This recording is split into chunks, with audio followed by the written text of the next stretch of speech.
this. I need to make sure all this is working. Morning, someone says. Must be from the East Coast. Boom.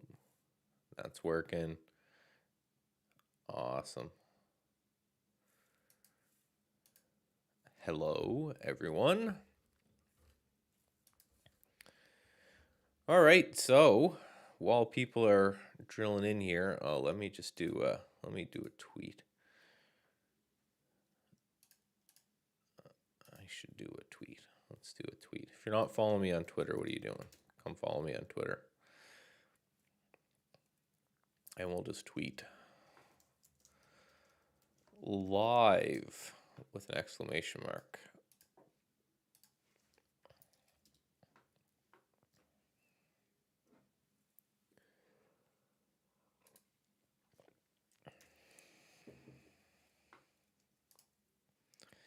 Okay.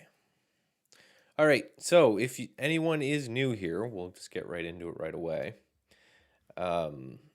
Essentially, just once a week, I go live. I spend this time with you guys going through my thoughts of the market, scanning, trying to figure out what it is that we're doing next week. What's the markets like at all? And it's just my name for the Twitter questions. Michael Noss, CMT.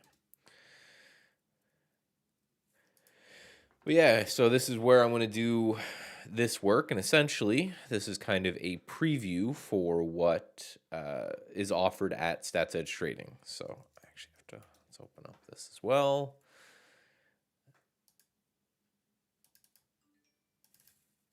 And we'll go up and pop like that.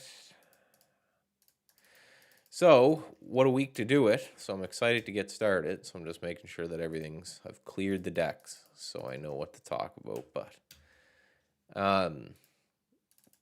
yeah, so we're going to go through cryptos, we're going to go through FX, we're going to go through the stock market. We're going to go through my current watch list and trim everything that I don't think is valid and then add back in the things that I do. We're going to, just try to figure out what is going to potentially happen next week. So for you guys who don't know, website, link in description below, will get you all of the services that you're about to see, the things that I use to do kind of my nightly routine, which is what this is. And this is what I sit down and I do every single night for the people over at Stats Edge Trading Pro, where I take everything and I put it into a blog post. There's like 50 charts in there, and this is what I think of crypto. This is what I think of the stock market. This is what, and then a series of names that I'm watching. It's not a signal service. I don't believe in those. I believe in more selling my research and hoping that people will use that as a way to build their own plans and come up with their own ideas that make the most sense for them. We also have a chat room. You can come down and hang out, a little Discord room that's part of that. You get access to all of my scans you'll see me use to find all of these things. The Discord room, I think, is great for you can just come by and ask questions. Hey, what do you think of this stock? Or, I'm thinking of employing a strategy like this or something like that. And I can help you out with that stuff as well. As always, last bit of, so again, that's all in the link that's all in the description below. Lastly, if you can thumbs up the video, that's great. Again, YouTube yells at me all of the time for that stuff. So the more those get, I guess the more YouTube shares my stuff, and the better that is for me. And I should say with the links for these things, they are affiliate links, so I will get paid if you are interested in any of these and you want to buy them through this. I just always want to make sure that that is abundantly clear. For the Stats Edge Pro members, I have the YouTube chat up here, but then I clicked on my own thing. Oh, that's what I want to click on. So I have this YouTube chat up that I can put there. So I'll be chatting as I go. So if you have any questions of, why did you think this about this or think that about that, you can do that. And I also have on my other monitor here the Stats Edge Pro chat. So if you want to ask me a question there as well, I can see that as well. So let's just get into it. And to get into it, I come here and I hit that. Cool. That looks like it worked. Pardon me, I actually had a nice big hike in the Canadian wilderness, and now when I got home, I fell asleep, and the wife had to wake me up just to make sure I was good to go with this. Oh, you know what? Hold on. I keep forgetting to do this, but I'm going to do it.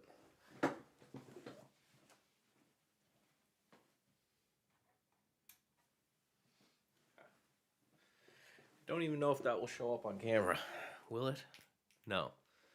Damn it. It's a little on-air sign that a friend got me. I thought it was a cool idea, but I can just see it's just blurred back there. That's okay. I'm going to soup this place up eventually and get all that going, so...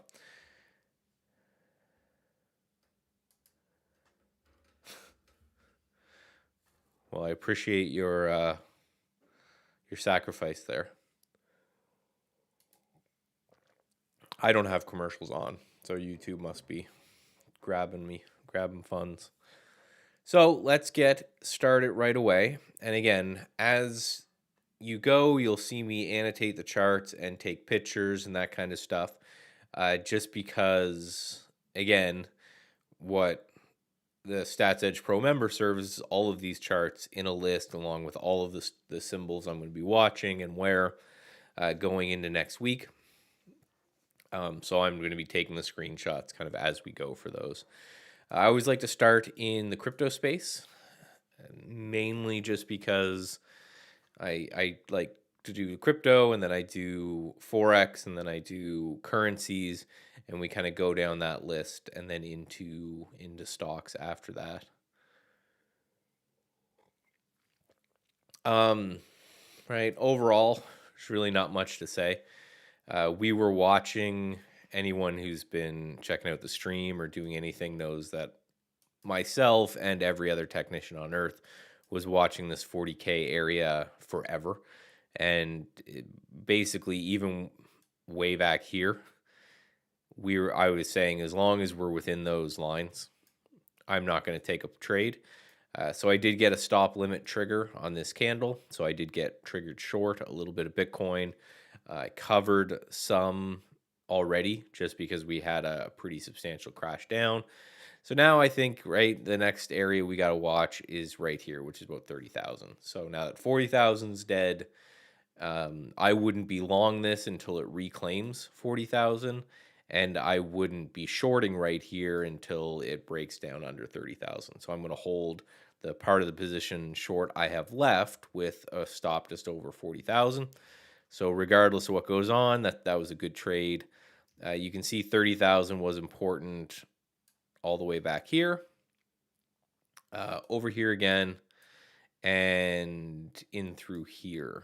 So hopefully it's going to be in through here. So until then, because if we go to a weekly chart of Bitcoin, you can see we've just kind of been in this range all year.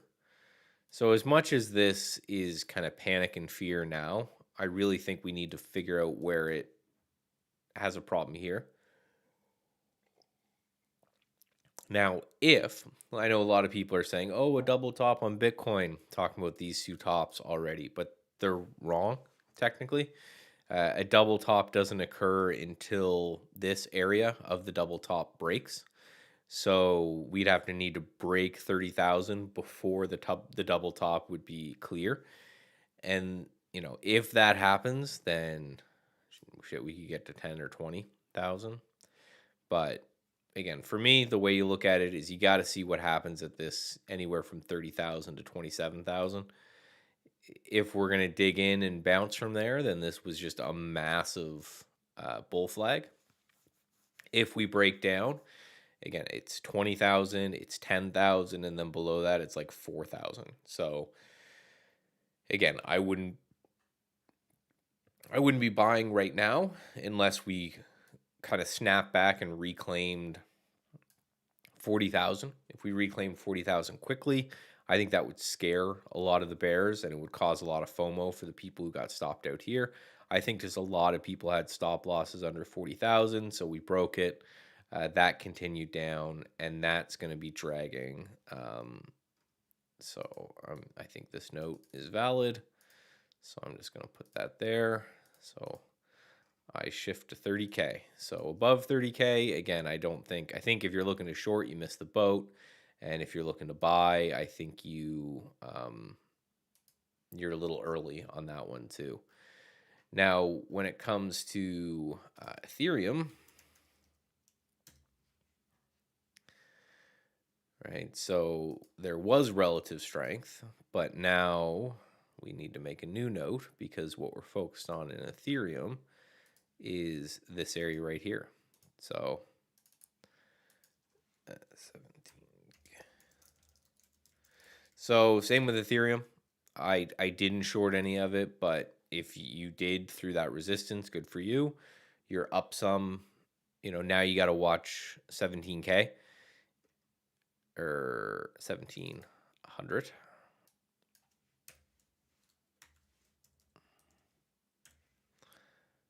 See if it can get to that and then potentially bounce from there. If we get below that, right, Ethereum had a much more dramatic run.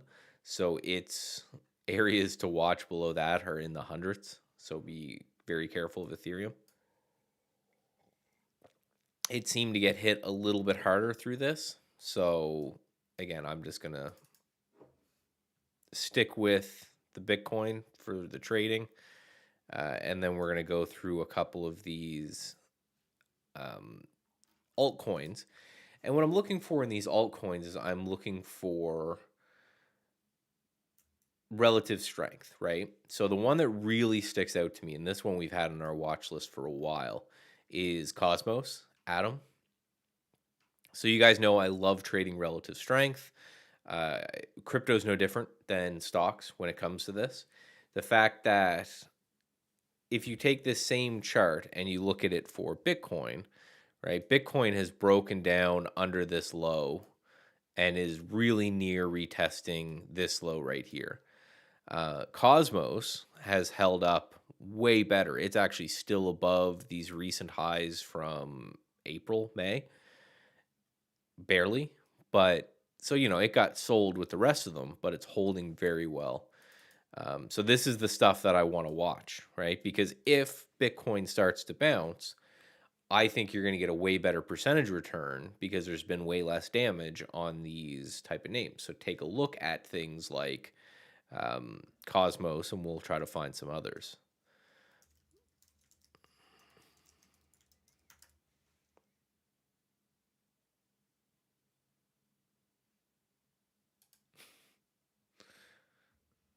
If I find that Sats watch, man, just let out. That'll be my key to riches. So yeah, massive relative strength in Atom. So that's something I'm definitely going to be watching coming into the next week. Right, anything over these recent highs here. So like 43, 44, that area. I want to see a break and hold there, and away we go. Hey, Sam. So yeah, Atom is from what I was looking at, looks the best so far. Everything else got hit pretty hard. Basically, what I'm looking for is I'm looking for the ones that are holding. Even this NGen, which I was looking at to break this triangle, just got hammered. So we gotta ignore that as well. Doge is in the trash can. Yeah, there's Axios breaking down. And I'm not saying these things will never be good buys again. Solana breaking down that 100 area we were watching. But it's just the ones that are holding have way less repair to do, if you think about it that way. So if we get a reversal in the overall markets, which I'll talk about a reason why I think we may be next week. I don't like to make bold claims like that. I don't you guys notice you'll never see me predict what the market's going to do. I'll say things like these are the levels I'm watching. My theory when it comes to technical analysis and trading and all of these things is that our job is to not predict, not say, okay, Bitcoin's going to come down to 30,000 and then it's going to bounce up to 60 and blah, blah, blah. I think that's a fool's errand. It's both a waste of mental energy and you're probably not going to make much money from it. Our job is to set up if this occurs, I'm going to do this type of scenario and then react instead of predict, right? Because, see, this ADA's interesting, Cardano's interesting as well. And here's a good example.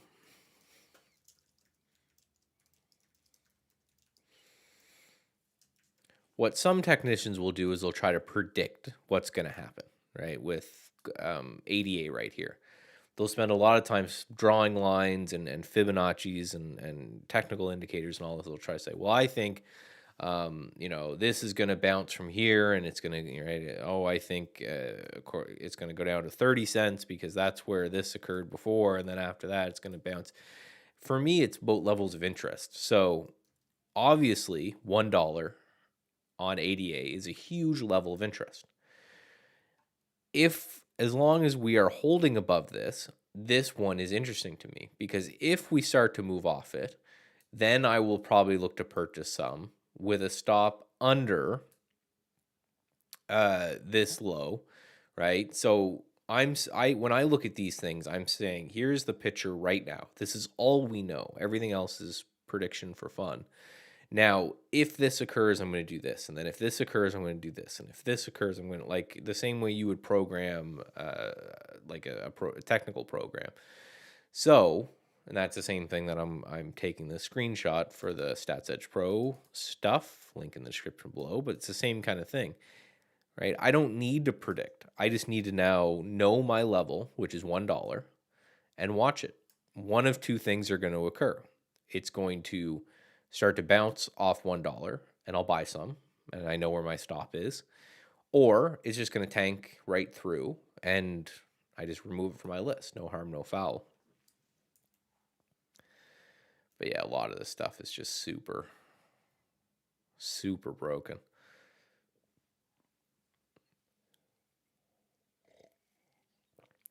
It makes me think a massive bounce in some of these names may be harder. Part of the problem with everybody was so excited when institutional money started to come into Bitcoin. And in my head, I'm like, as someone who knows what that will do, I'm like, that's going to not be as fun as you think it's going to be, right? Because these people now are going to be overhead resistance. That hedge fund that bought into Bitcoin, right before the crash is now probably going to try to be out if they can get their money back so their investors don't get pissed about how they picked the top in Bitcoin. So it's going to create shenanigans now at both sides, which makes me think for Bitcoin at least, the 10,000, 20,000, 30,000% moves are over. Right. I think, 100,000 is a reasonable target for Bitcoin within the next 10 years, which is a triple, and we've gotten better trades in Stats Edge Pro than that. Right. So some of these little guys, maybe, but it's like, as soon as you get these giant hedge funds, they're not going to hold for a 10,000% gain. They're just not going to do it. Forex Personal.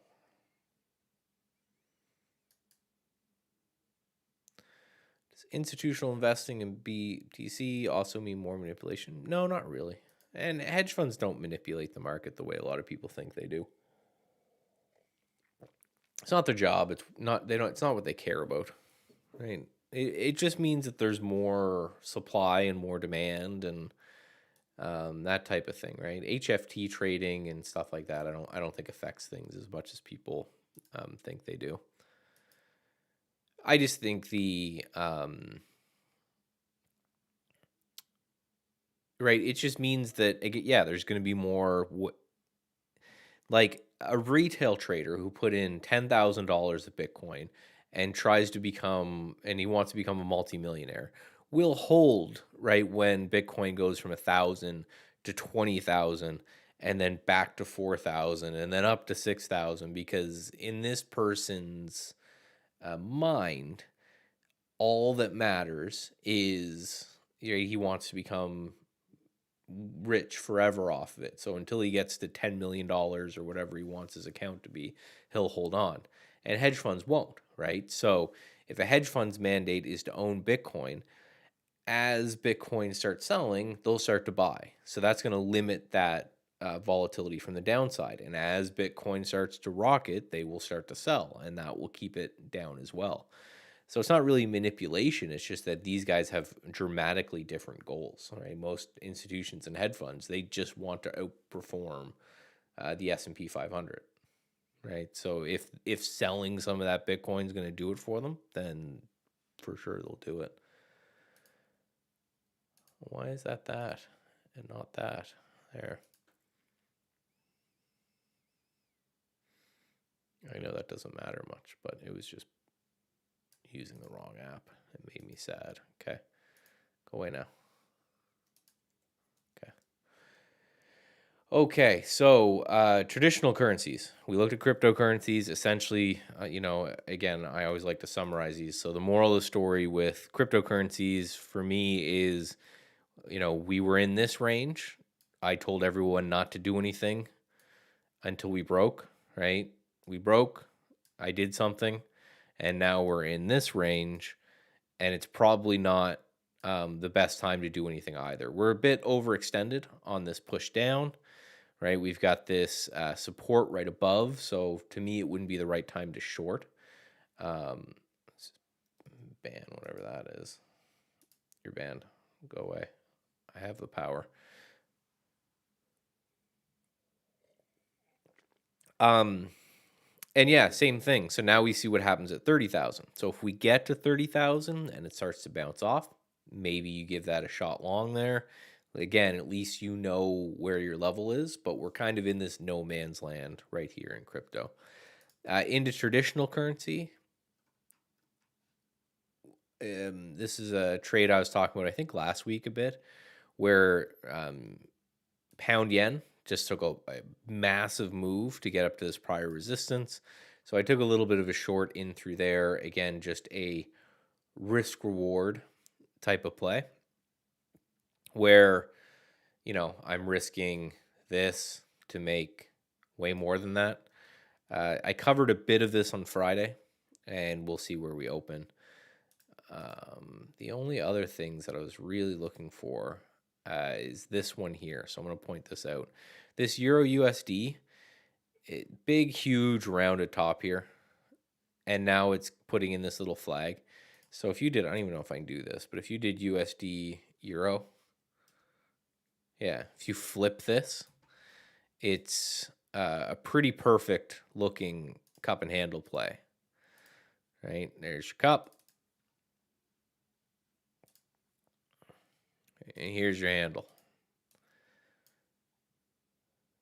And this is one of my favorite technical patterns. So there's maybe another handle here, but this is as textbook as you can get as a cup and handle play. So Euro USD. That's why I'm watching this flag to resolve to take a short on Euro USD, just to see if I can get a few bucks from there. Nothing else I think really interesting from the crypto space. USD CAD is interesting to me. I'm watching this downtrend. If this breaks, that's actually an uptrend. I don't know why I put downtrend there.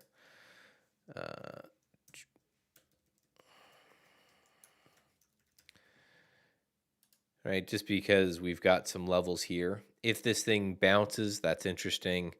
There's kind of a weird thing going on with USD CAD, and that's that UUP, which I always like to point out when it's doing something interesting, is doing the same cup and handle style look. I'll remove this line. Right, so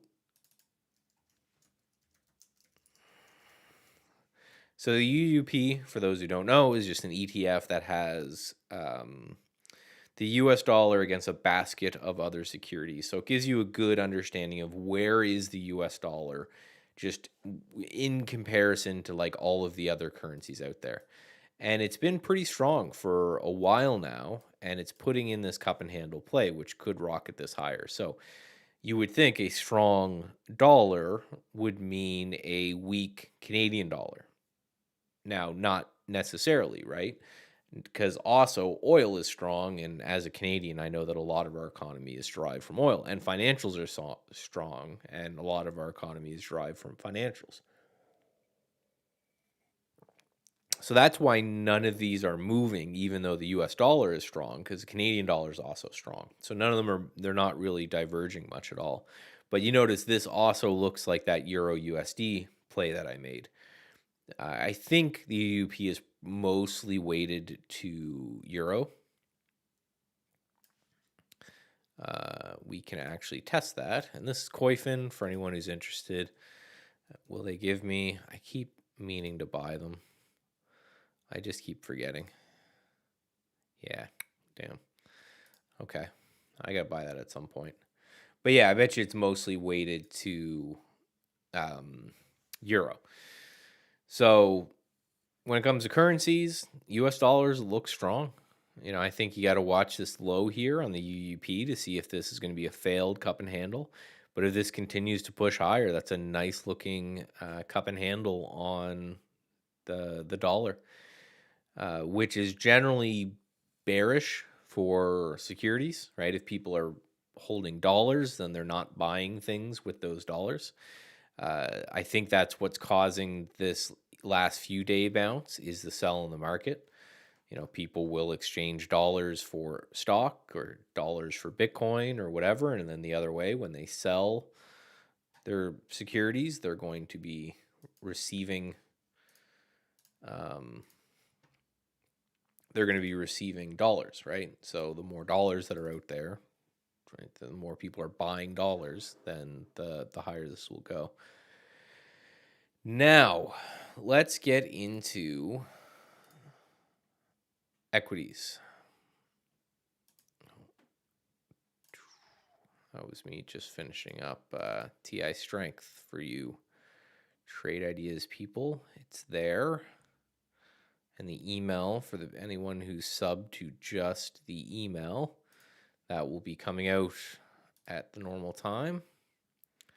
There we go. I just want to make sure all of that is up. So into the ETFs, let's just go down the list. So let's start with the RSP. This is the one that I watch the most.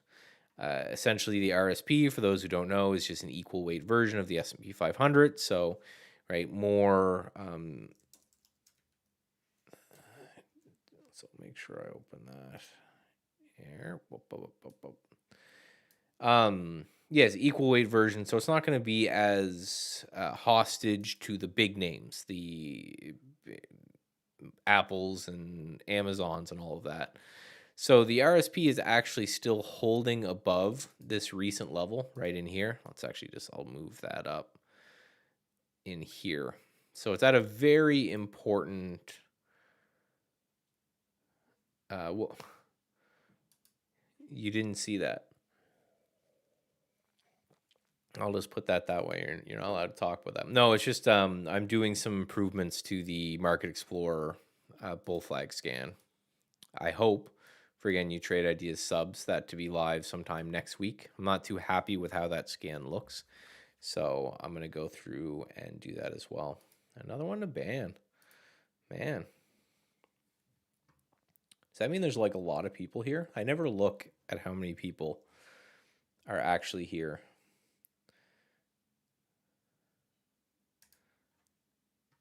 I had to read that fast.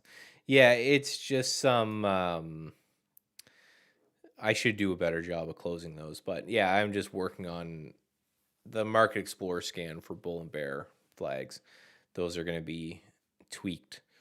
It's one of those things, pattern recognition is hard to build into any system because it's very subjective and on all this stuff. So I have to build it and then I have to wait a week or so and then go from there. But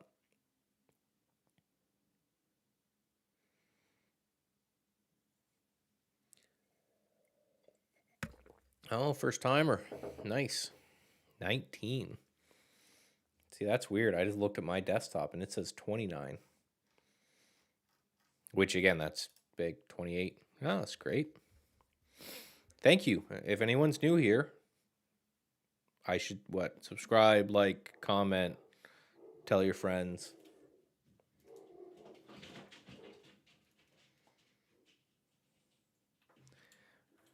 Leave a like, all those things. I do this every week. On top of that, there's a lot of educational content. There's a free trading course if you're interested at all on the channel, or you can go to statsedgetrading.com, which is my website, and click on the free trading course. No, no BS, free trading, right? For a free course. You don't have to enter anything. You don't have to sign into anything. It's all on YouTube.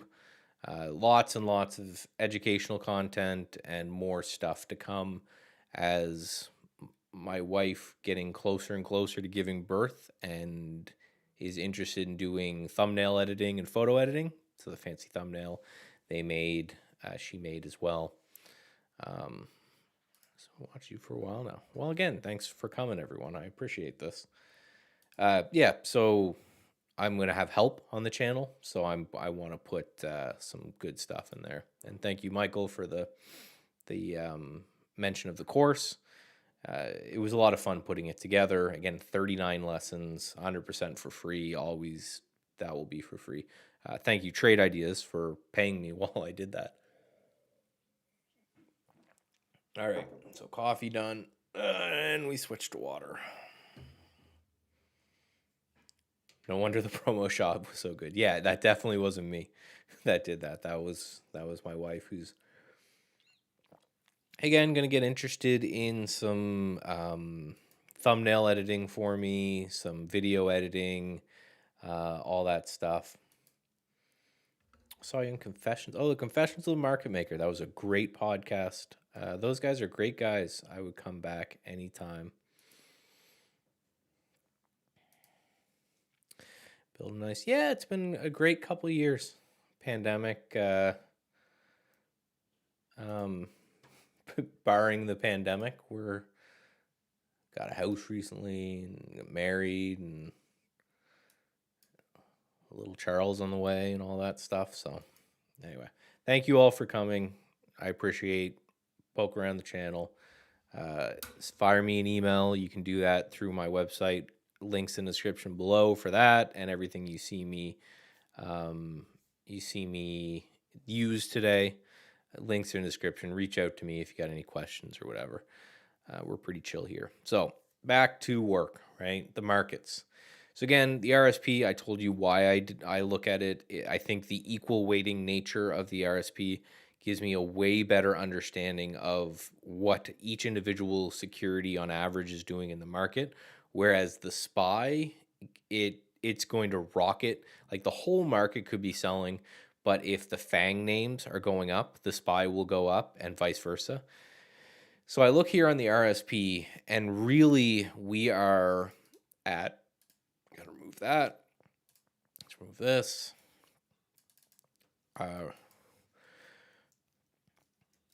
Razor's edge on this one. And if you look at it, you can see resistance all through here, support kind of in this area as well, support in through here, and now we're back to it with an oversold RSI. So if we're going to see a bounce, even a release bounce, I think it's right here. You know,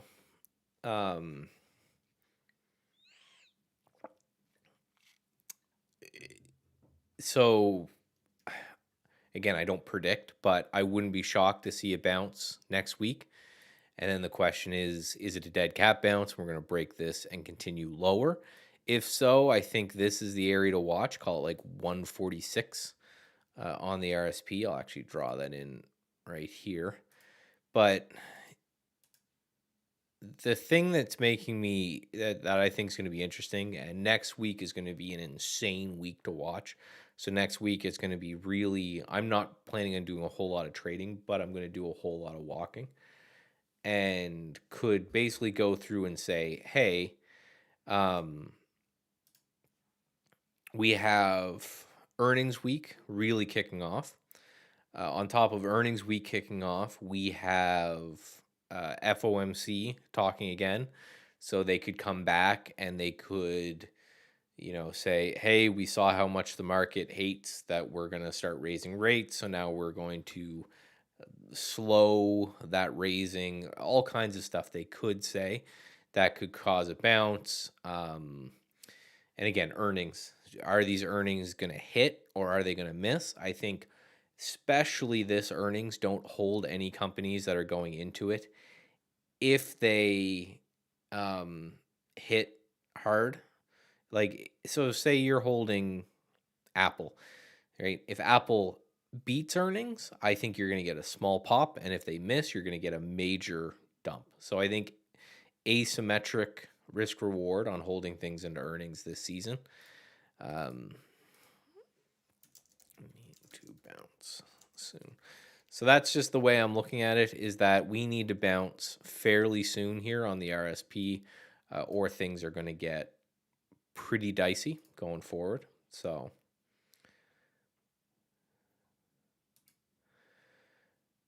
how does a sell-off with high volume? No, there's no, I think we've chatted about this before. There is no correlation to whether a move is real or not, or how important it will be or not, and how much volume is done. Doesn't matter. There's been tons and tons of studies done about that.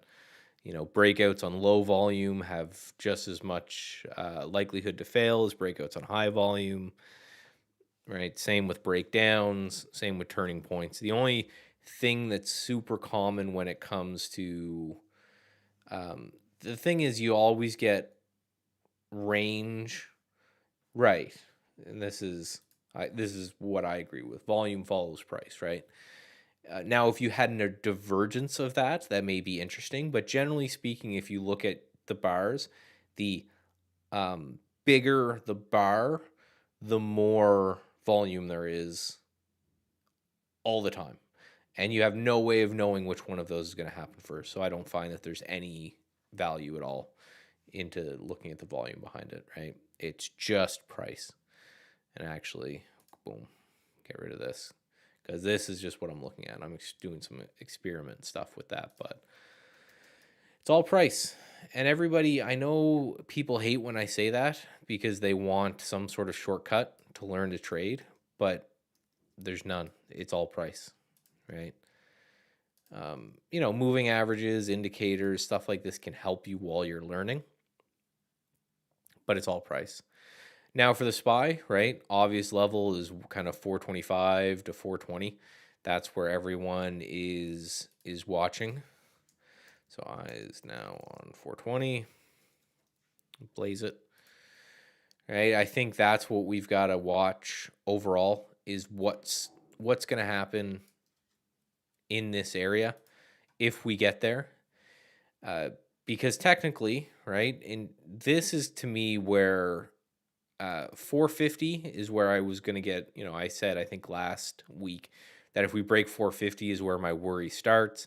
Under this, that's where things kind of really get interested to me, because that will also be, I hate these arbitrary numbers that people use, but that's a 10% correction. So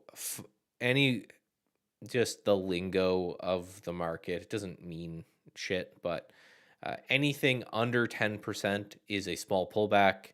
10% to 20% is a correction. Anything under 20% from all-time highs is what they technically consider a bear market. So that would put us here. So I really think that, right, you've got that psychological, are we going to enter correction area?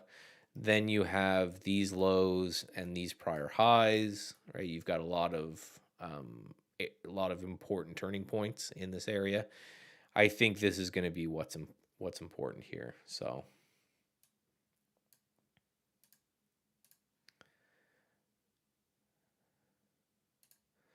yeah, those are the percentages my SIE book. Yeah, I don't. They seem arbitrary to me, but it's just, everyone. It's one of those that it's if enough people agree on it, then that's just what people use. So now we're going to go down the cap scale. And what I mean from that is that the S&P 500 is your large caps, your big cap companies, and we know as much as we want to buy the dip on the beaten up things, and for some reason, mentally speaking, that's like super sexy to people, and they want to. I want to catch the bottom. I want to catch the bottom. It's not what I do here. I've got a couple, right? I like big rounded bases that we're breaking out of. I like lower or higher low plays where basically if the stock is selling down, right, as soon as we stop making new lows and we bounce and then we put in a higher low, I like that. I'm not the guy to try to pick these bottoms. I just don't think that's profitable. But so the big caps we noticed are pulling back, but it's not too insanely dramatic yet. But we're getting close, right? The RSP is kind of sitting on a razor's edge. The SPY broke the first important level and just has another level right below it. The MDY, so these are the mid caps. Other arbitrary numbers, which I certainly don't agree with these either because they're super arbitrary, is large caps are over $10 billion in market cap. Mid caps are 2 to 10. And then the 0 to 2 was small caps.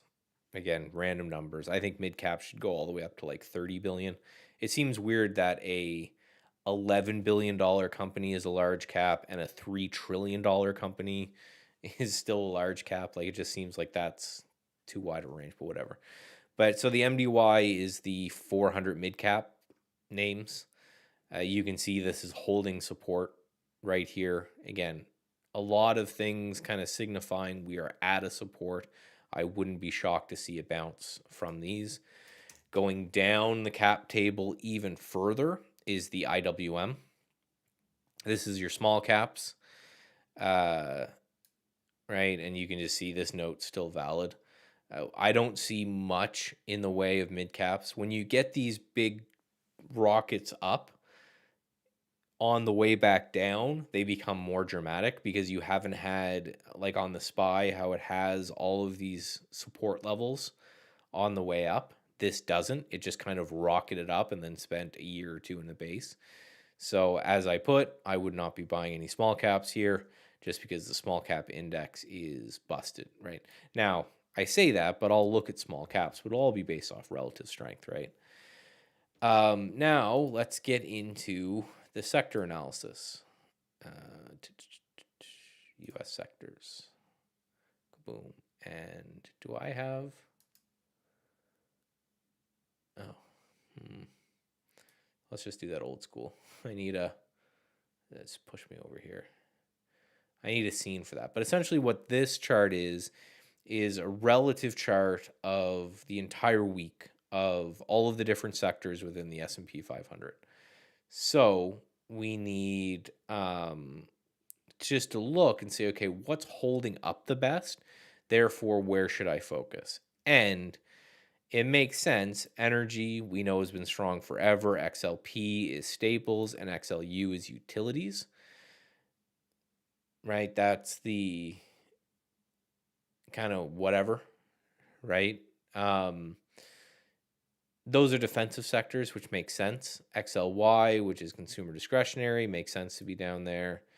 A lot of these other names make sense. The only thing that's kind of surprising to me is that the XLRE, which is real estate, it got hit so hard last week. But I just wanted to take a quick look at that, see if anything stuck out, and it really doesn't. I'll just take a look at some of these names individually. And then into Forex Factory here, which is essentially just economic news. And we can go over the economic news for the week. We have some stuff, manufacturing PMI. I don't know if that's like super interesting, but it is what it is.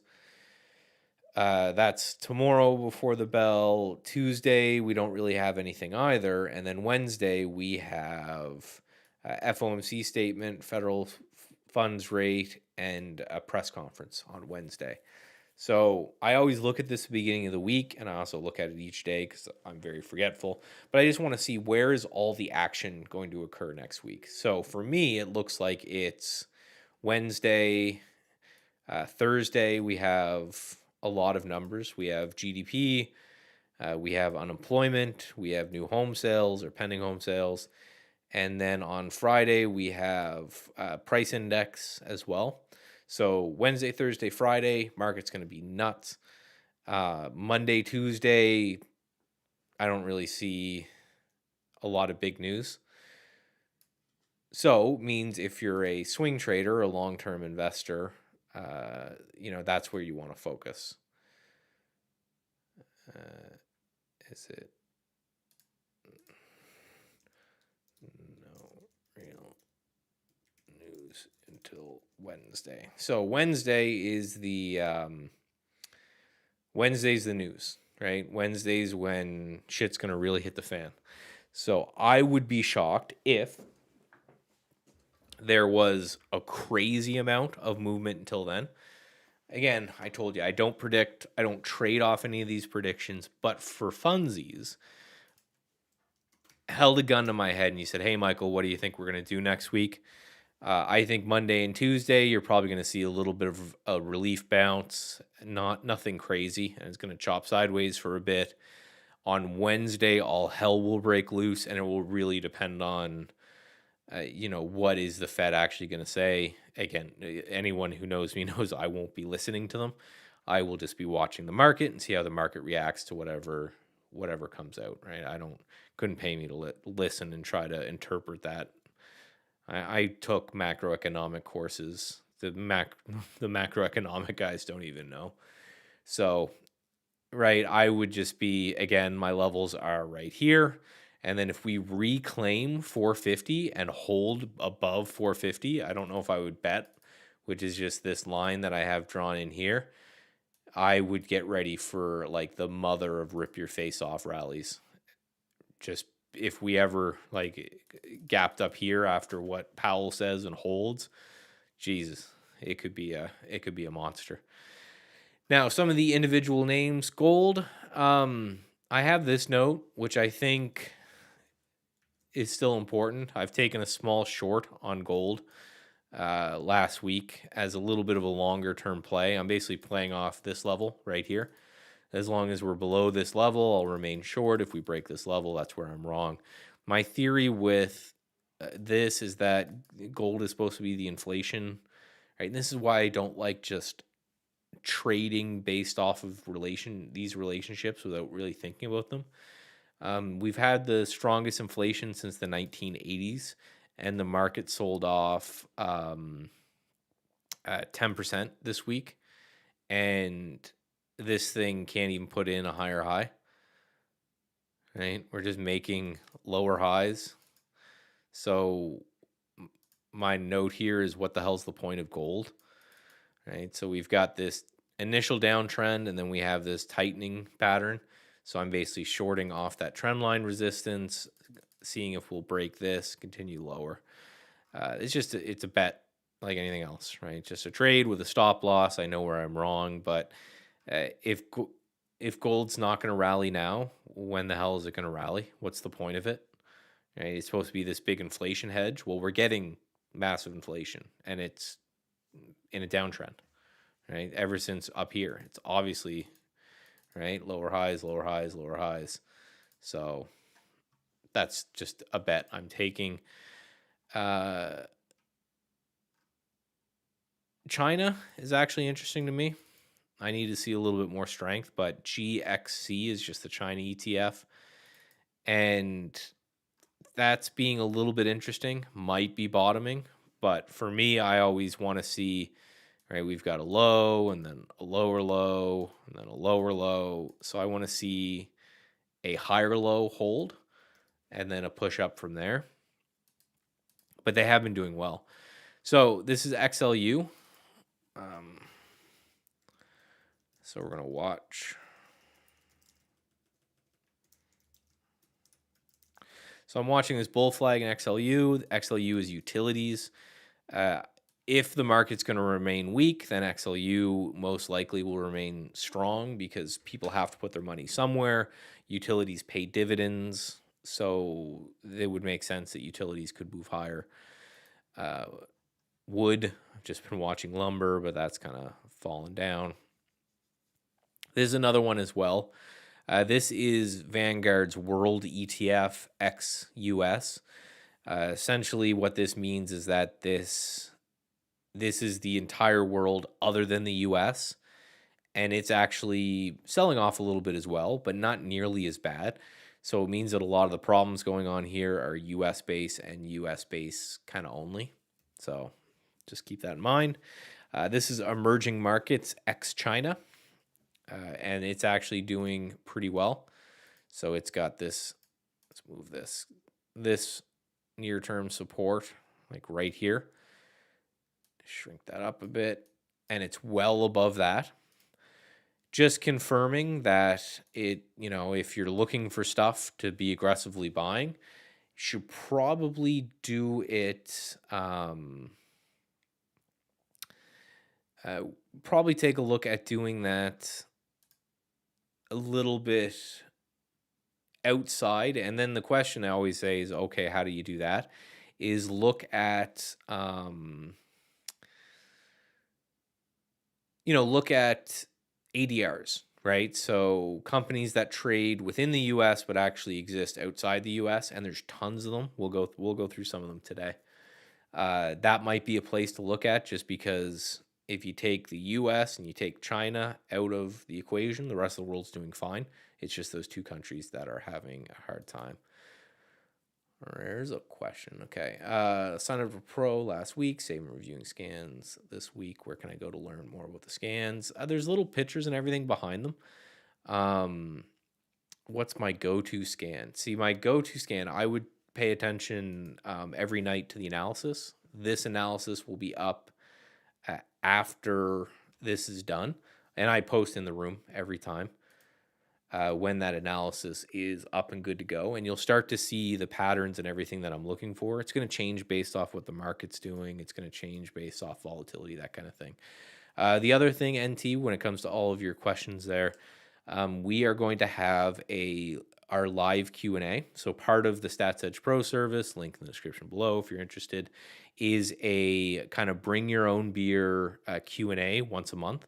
And these things can go on. The guys there will tell you they can go on for like 3 hours. And I sit here, and it's a Zoom call with only the paying members, and you ask whatever you want, and I will sit as long as I need and answer those for you. So that has to be sometime next week, right? I usually do them near the end of the month. Yeah, so that has to be sometime next week. So we may make that on Tuesday, maybe, after the market closes. It's always after the market closes. And if you can't be there live, you can email your questions in. You'll get an email soon into your inbox there. I send it to all members. You can just respond with that email, and then go from there, right? You can just say, hey, these are all the questions I have, and you can email them, and then I upload the Q&A to the website. So if you're interested, all of the past ones are there. Again, these are going to be long videos, but there's like 6 of them in there, and they're all like 2-3 hours long of me just in-depth answering questions of what's going on. This is another one that, so I'm going to just change this. Testing support. All right, so this is the VT is the ticker. Can you wait for Wednesday to all action? Yes, I can, and that makes sense. Maybe we do it on Thursday. That makes sense, Brett. I do have an algo that I've been working on that will be interesting. So VT, this index here is the entire world, not X anything. And there's a lot of support in this area. So that's why I keep saying like everything's kind of on a razor's edge right now. So I want to see what the Fed speaks and all that stuff.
Right. Let's take a look.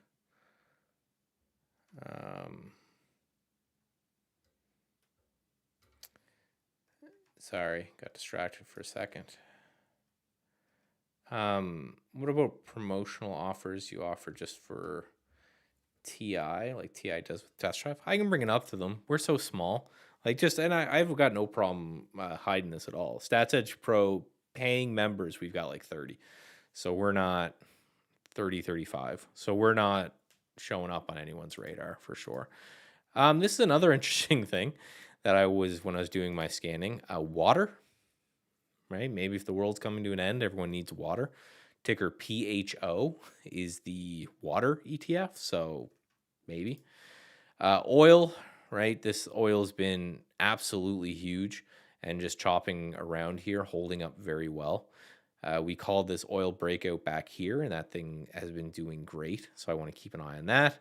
I want to keep an eye on XLP, which I already have a note here for.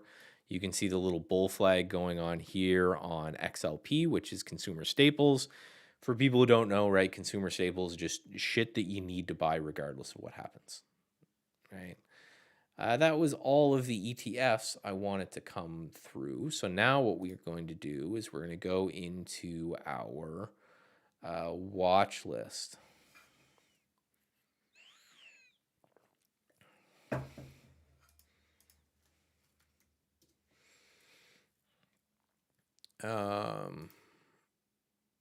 Where is it? This one.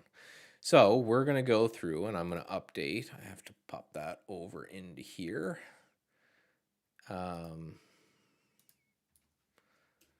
And open up the watch list that we have. So again, for you guys who don't know, with the analysis that I do, I also upkeep this watch list. And it's basically just, again, not a signal service, don't agree with signal services. My theory is that the people who come, and I get them all the time, who come and expect me to tell them how to trade, and then they leave, I fully refund their money, and I say, I wish you all the best, that I'll be seeing them again. Because if you're looking for someone just to tell you what to buy and where, you're going to have a hard time.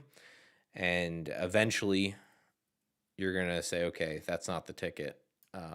After you try a bunch of signal services, and then you'll come back, is my theory. But so yeah, this is what Stats Edge Pro looks like, right? You've got access to my scans, the members chat, the Q&A session. So NT, is it NT or MT? NT.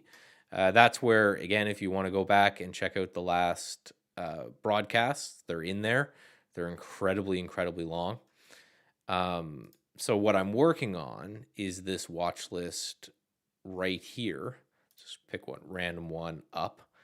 And right, you can see all the charts kind of like I annotated them right here, right? So I was right. Atom, we were watching 43, never really got there.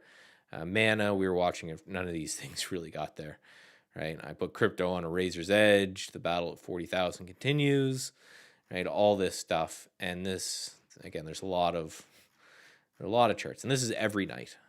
And then we get to this, which is just the watch list. So what I'm going to go through now is I'm going to go through this watch list and pull out anything that I no longer like, which I think is going to be a lot of them, to be honest. What I'm trying to do, and this is something that I really, really believe in when it comes to this kind of trading, I think we'll keep Live Nation on here, is I want to find what the market's not selling right now. Who are they not hitting? They being not the conspiratorial they. Man, we're getting a lot of spam. Does that mean I'm famous on the internet? Now these guys keep trying to spam me. My theory, and this is how I always trade, is that when the selling stops, the places that they didn't hit are going to be doing the best. Or they're the ones that will rebound the quickest and the easiest. So I always look for relative strength. And when the market's going up, I look for relative strength as well. I don't want to buy something that's selling as the market's going up, right? So a lot of these names, what you'll notice is they're doing a pretty good job at holding. So like Live Nation, right? We had a Live Nation trade in through here, which I actually took, and that was great. I got out before this spike, which was earnings. So I got a little trade out of it. And now it's kind of holding that post-earnings gap. So if this takes off, I'm interested.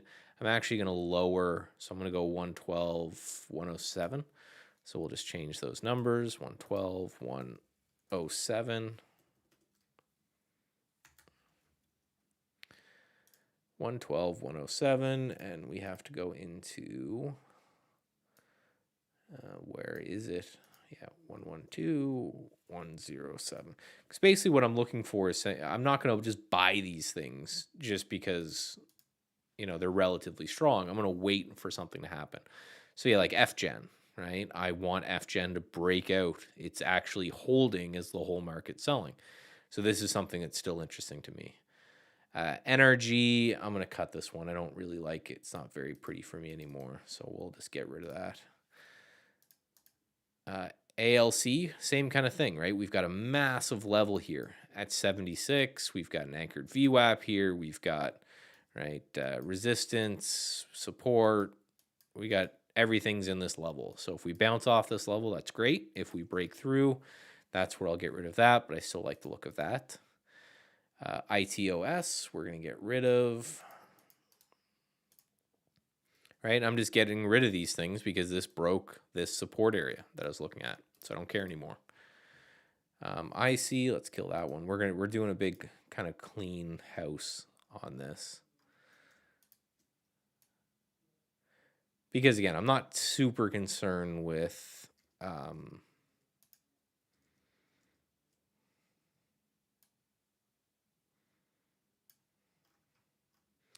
There we go. Nerdy's interesting. Man, so much spam. I guess I'm famous on the internet. Good for me. Way to go, Mike. I'm going to kill this one too. I thought this may have had a shot. This one is kind of interesting to me. So where I talk about how I won't buy falling knives, but if you look at this one, it's got a pretty well established bottom. So I will actually trade this kind of stuff instead if we break over here. So I'm going to keep CINT there. I'm going to keep this guy CHRW. It's just really barely holding on to these prior highs. STX, no, that's got to go. So again, I just pick my level, and then you're not buying at that level. You're trying to wait for a little bit of a push off it. So STX, I was interested because it had some support here and some resistance here, and it was also an anchored VWAP, which I've been playing with more and more, but that just broke, so no play. CME, I'm going to leave this one on the list. This one's incredibly strong from a relative basis to the rest of the market. SPG, same kind of thing. That's Simon Property Group. So that's going to be a REIT. CCL, no, CCL's got to go. But right, it's all relative strength, right? It's looking for stuff that's strong relative to the market right now. And those things change. So sometimes they are sometimes working, sometimes it's not. Pfizer, yeah, I'm going to kill Pfizer too. Pfizer's just kind of ticking me off. Again, I was looking for it to hold this prior high when it pulled back and then maybe get a bounce. I don't know if it's going to happen. Ford, I'm going to keep, although it's a weird play for me, just because it's still holding this breakout zone right here. If it breaks down too far under this, then, oh, never mind. We've got earnings right here. So Ford goes as well. So we've cleared that list pretty good. So now we have to do some scanning, and I'm already running a little bit late, so I'm going to get in trouble for this, but that's okay. Yeah, so you can see everything I'm looking at here are things that just, right, keep this in your mind, right, this push down here. And since we're holding for about a week or so, or two, I want to see over the last 2-3 weeks what's holding better, right? All of these names are holding a little bit better than the overall market. So what I'm doing now is I'm searching for things that are pulling back, and this is trade ideas. Trade ideas I use for watching the market live in real time, because I can set up like 100 different charts from different names. It's how I enter all my orders with their Brokerage Plus. I do some auto trading with them. Full disclosure, I consult with them as well as Stats Edge Pro and all the other stuff I do. Just, again, I don't hide shit from people. My rep is too important for that. So I just wanted to let you know that. And it's also my scanner of choice for everything that I can do with it. Excuse me, I'm just going to change glasses. I change glasses all of the times because I get really annoyed the way all glasses sit on my face. So I've got like 70 pairs of glasses I switch between. So what I'm looking for here is this scan is just a basic one. I can't share because it's got customs on it, but all of that is in the members area. And basically, I'm just looking at sorted by short float. So I'm looking for heavily shorted names that are pulling back, essentially. And what I'm trying to do is I'm trying to pick like SFM I like. So again, look at this chart, right? And just focus over the last few days and then look at SFM and how much better that's been doing, right? We got a great trade out of SFM in through here. Now I'm more looking at it just as a bit of a support play. We're holding this level right here. So if this thing bounce, let's call it 29, I'm interested, and we'll put a stop at like 28. So I'm going to keep that. And no, it's too confusing for new people. So I'm going to go 29 and 28.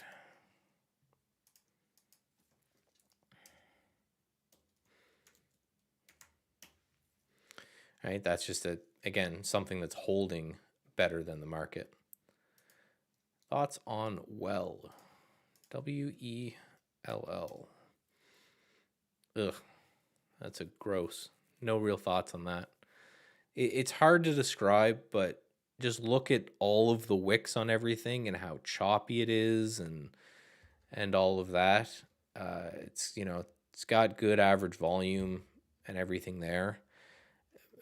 Maybe like let's take this and make this a weekly chart, zoom out a bit. Yeah, see, that cleans it up a bit, and I see what you're looking at. Strong stock, a little bit of like a cup kind of thing. But just if you look at the daily, it's just really gross. So you can go from that. SoFi, it's in a downtrend. It's what I say? Who was it I was talking about? I said, if you're looking to buy stuff in this market, don't buy what brought us into hell.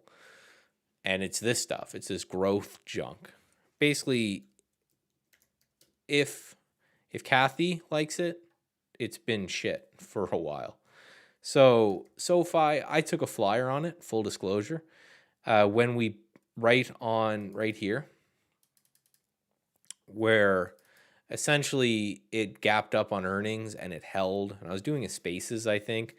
I took a small flyer, but I got out most in through here, and then my stop's going to be break even. Like, it's a really short trade. I don't think any of these things are going back. Like, Peloton is certainly not going back to 150 anytime soon. DraftKings is not going to whatever, a billion that it was anytime soon. These are the things that have ruined the market, these insanely things as well. And then they just got their bank charter. And all of the Stats Edge Pro people know exactly what I'm going to say next because I hammer it all the time. If you know that news, everybody else knows that news, and it's already priced into the stock, right? Unless, you got something that a bunch of people didn't get before, but that's public news. Everyone knows it. It's not surprising. It is what it is. It's been priced in. The gap has been had. That's not how markets work, right? There was already trading. Again, you got to think that Goldman, okay, rant time. White's going to be real mad with how long this is going to take, but Goldman Sachs, Morgan Stanley, every big hedge fund, institution, whatever, has an army of MBAs studying everything. They also know more people than you. They're more popular than you. They get invited to all of the best parties, all of these things. So do you think that Goldman, Morgan, all of these things didn't know if they were going to get that bank charter or not? Right? Do you think they didn't have an army of weasels out there having cocktails with the people and said, okay, here's SoFi. What are the probabilities they're going to get this bank charter? Right? All of this stuff, the big money already knows. Right? So playing that game in the long run will not win because they know more than you. They know before you, and they're already positioning as if it's going to occur. That's why I think, right, that the SoFi, again, I took a small shot on, when it got up to here, all of these bag holders from here were like, get me out. Right? And it's the same with like people who do that stuff with biotechs, right? They have a giant hedge fund that trades biotechs has went out and got the smartest PhD guys they can, and they're paying them $500K a year plus bonus to sit down and to read what these companies are doing and to understand all of the breakdowns of all of the biotechs. And then there's people that come in who read the public information that's out there for everyone and think they have a chance to compete, right? So I won't rant much longer, but it's who cares they got their bank charter? Everyone knows they got their bank charter. It's not your advantage. As a trader, your advantage is the fact that you're thin and you're light and you can get into positions and you can get back out. So could it? For sure could. Anything could happen. But the big guys already knew. The big guys already knew that this was going to occur. Now, if you want to trade this, right, you just have to, again, use what is your edge as a trader. Well, your edge as a trader is that you can be thin, right? So if you take a look, I would just say 1350 is the way to play it. You've got a support line right here I've drawn in. If we're above that, you can buy the support. If you think it's going to go back to 25 anytime soon because they got their bank charter, I don't think you're right.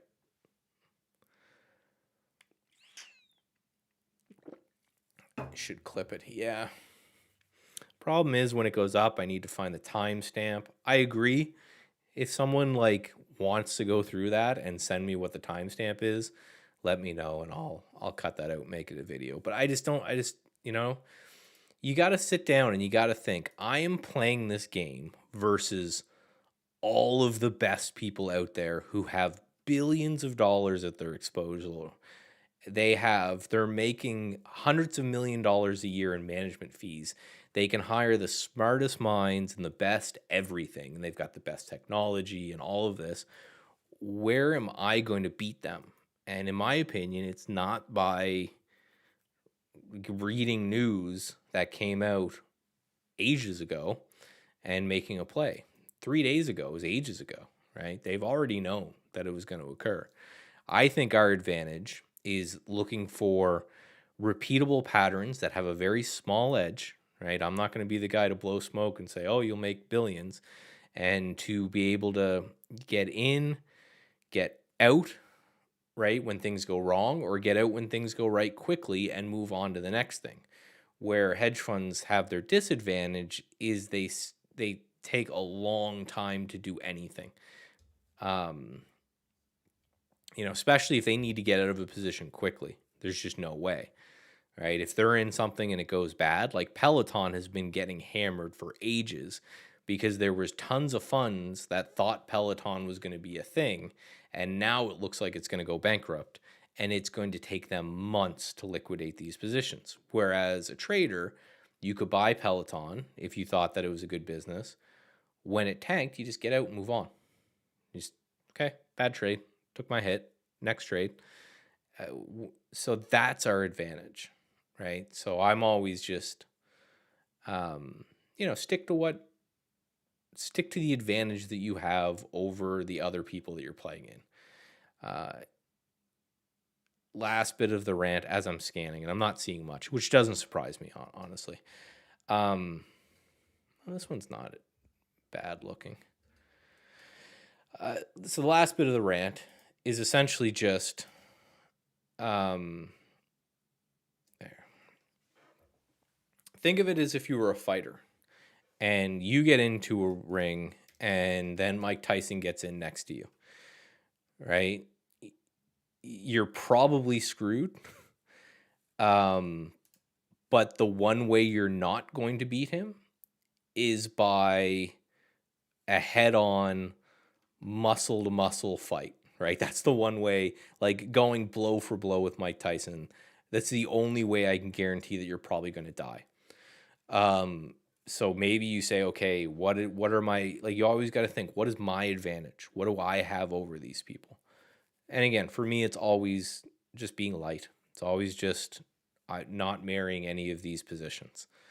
For that fight, maybe you might say, well, maybe I could be faster than him. He's old. Maybe they gave you a bat, but it's not going to be, I'm just going to stand there and just, right? Because you're dead. He'll kill you with one punch kind of thing. Earnings too close for this, I think. I may not find anything, which is fine. I won't push it for sure. Because again, I do this every day. So if there's nothing really I'm interested in for Monday, that's fine. We got SFM. That was kind of interesting. Some names like FGen that are still on there. And then I'll just, right, on to the next one. What's happening tomorrow kind of thing.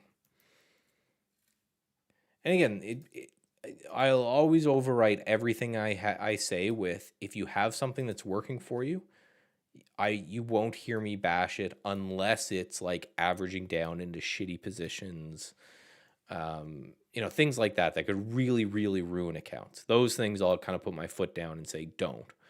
But if you've got something that works for you, even if I think it's stupid, just keep going, right? Just, right? Why would you stop on my accord? Now, where starts to bug me is when people are losing money and they will then continuously defend their strategy that's losing them money, right?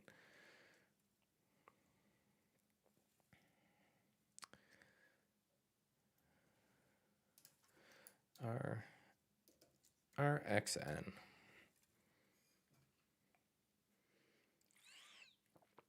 That looks good. A little bit overextended for me. What the hell is it? We got no data here. RXN. Yeah, like nothing. This stock doesn't exist anymore. That last print was October. There, Brett, just FYI. That stock's dead. buyout, name change, PHF. Same thing. So yeah, that should tell you something, right? If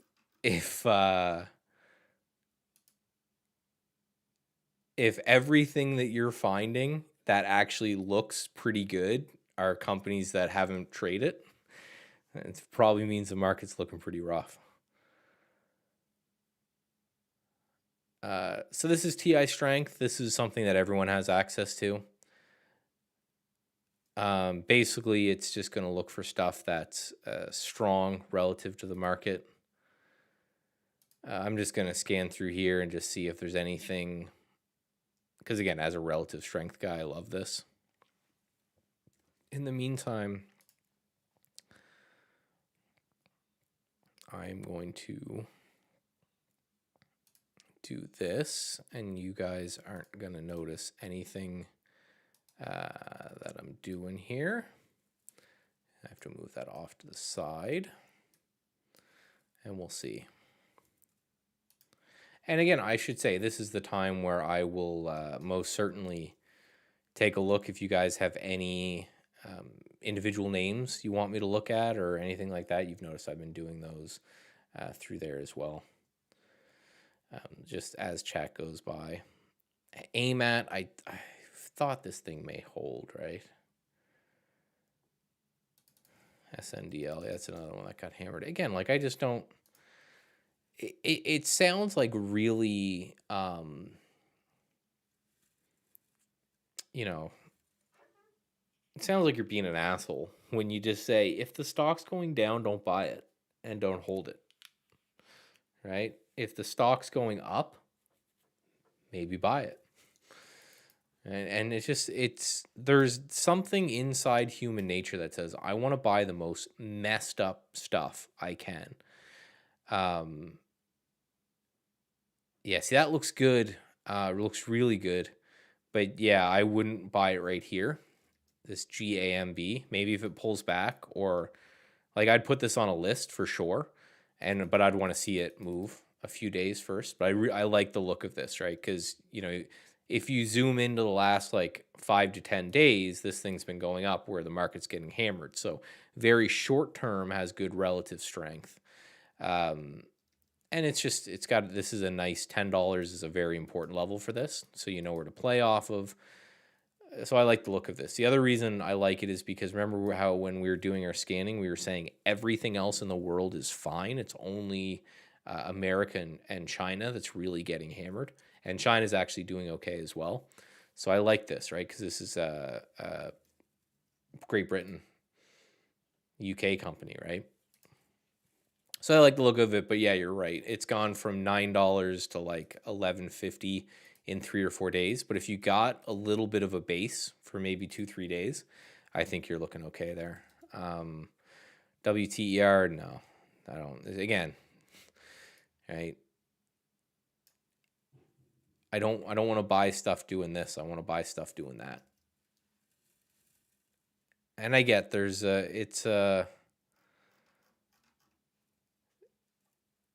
that's just the way I work, right? And I just think it's more of a simple way to live. Doesn't necessarily mean it's going to be right, but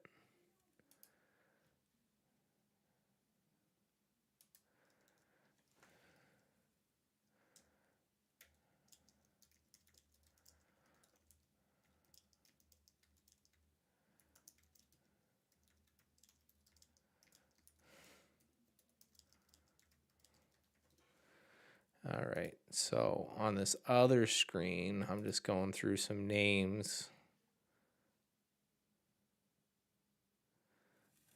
BKR. So this one's interesting.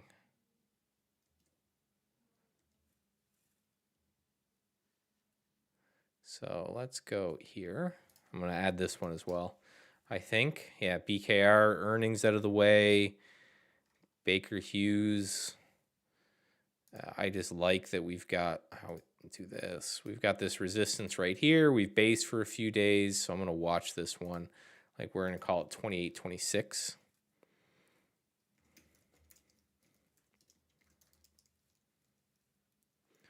I like that one.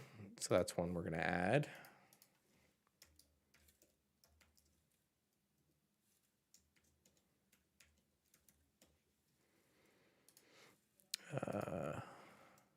Always working on stuff. Just some of the stuff I can't show you guys.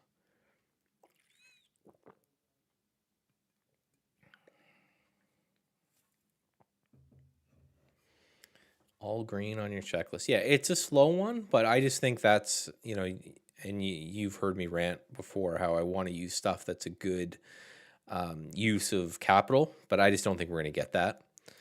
So,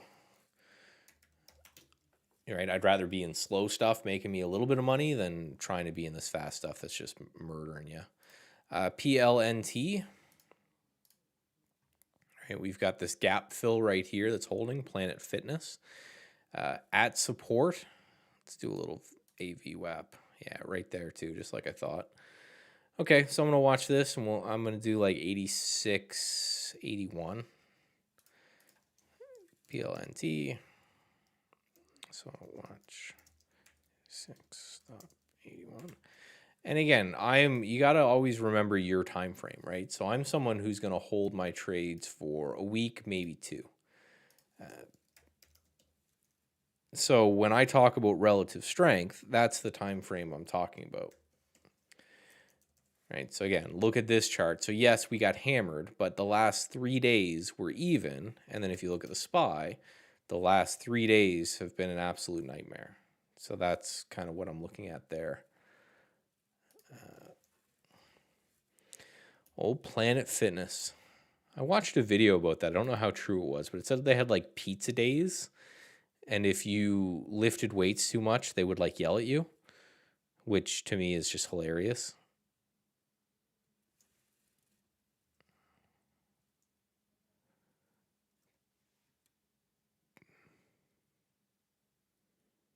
That's another good one. BMRN. It's an interesting look. Right, and the same kind of thing. We just have an interesting level right here. You can see it's been holding. So this one might be like, another 86, 83. Oh, more spam. I love seeing the spam. It just means I'm famous on the internet. BMR. And we're going to go 86. And we're going to go 83. So just support plays, right?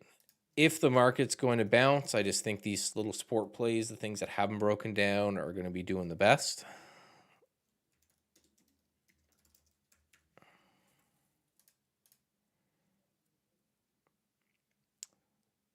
Slamming weight down. Well, I could see depending, right? But yeah, the pizza parties I just thought were hilarious. TAK. Yeah, that actually looks pretty good. Earnings are getting a little too close for me. But yeah, that was one I was watching. I do really like the look of that one. I just don't like earnings. That was one from that scan that I gave you guys on Friday. That was like I won't even add that to the scan page because that one's only good right now when the market's tanking kind of thing, right? So that's looking good. I just don't like how close earnings are.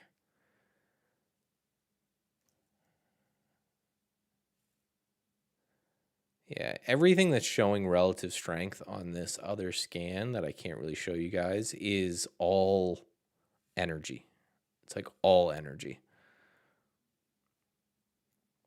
And I've already got some energy names, so I'm kind of IR. It's not energy. Machine shops, it says. It looks like we took a shot on IR and we didn't do too well there. So let's remove that, and we'll remove that. We got a little bit of a pop, and then we're just seeing this resistance. Anchor VWAPs I'm playing more and more with, so a little bit above that. That's fine. I'm not trading off these things yet. I just have a lot of respect for Brian Shannon, so I'm just trying to play with them. But again, just support plays, right? What is holding while the rest of the market is just collapsing? That'll be like a 58, 56.50, 58, 56.50.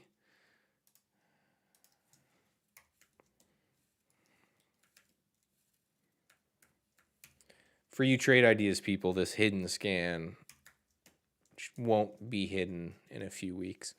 Basically, all of the stuff you're seeing in the new Market Explorer window, that's part of my contract with them, is I'm building these things, which I love because they basically just gave me an unlimited tool and said, do whatever you want with it. So it's tweaks to the TI strength algorithm. The more toys I get, kind of thing. Yeah, I think that is it. That is all I'm seeing, and I'm not going to fight with this too much. So let's go. We'll end that list right there, and let's do one quick overview. And at the same time, if anyone has any if anyone has anything they want me to look at, I'll do it there. If you're going to bow out while I'm doing this, if you could please leave a like on your way out, that would be that'd be appreciated.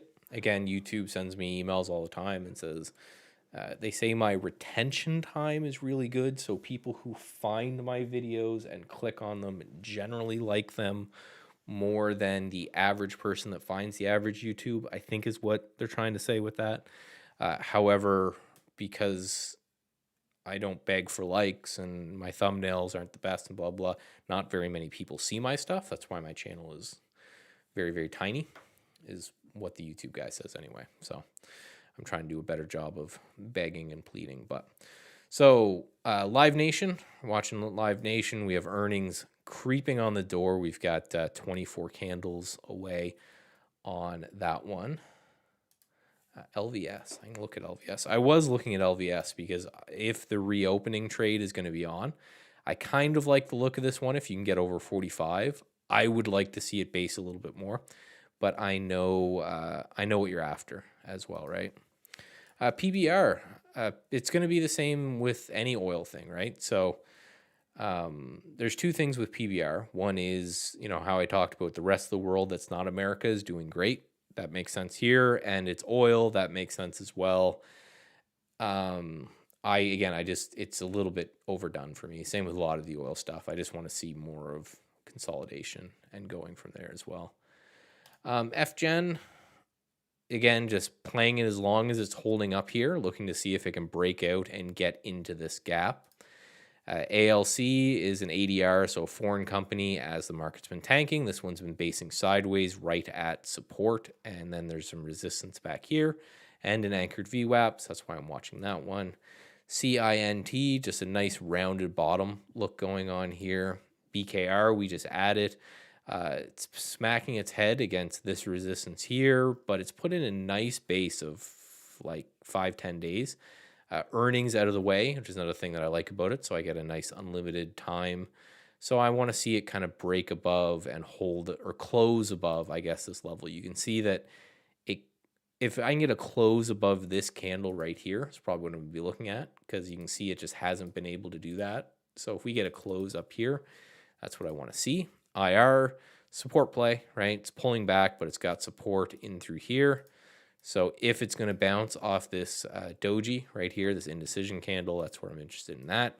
CHR, just seeing if this can hold this prior high right here. Strong stock and a nice uptrend. Broke out of this prior high, pulled back into it, and it's holding. I want to see it bounce off here. I took a little trade. I think I bought some right here, and then I got out pretty much the next day because it didn't work. SFM, same thing. Nice big rounded bottom. It put in this cup and handle and gave us a good play. I'd have to check if I took it, but it was certainly, I had it all annotated and stuff, so probably. But yeah, it's just holding. It's got some support here at like 28.50 and a doji yesterday, so if it bounces from there, that would kind of complete this little morning star type pattern. CME, just simply because it's just how everything's falling apart. This one's been holding pretty well. Fundamentally, you guys know I hate fundamental stuff, but it makes sense to me, right? You're the exchange. If everyone's going crazy and trading a bunch, then you should make more money. Maybe that's why it's doing well. Who knows? SBG, property group, essentially, let's actually go. That's where I should anchor the VWAP. Would you look at that? Again, just playing with these things, but that's just the lowest point in my time frame. And again, just holding the support. I think that's fine. BMRN, again, just support play, holding the support well while the market's falling apart, and Planet Fitness, holding the support while the market is falling apart. So that is what I'm looking at there.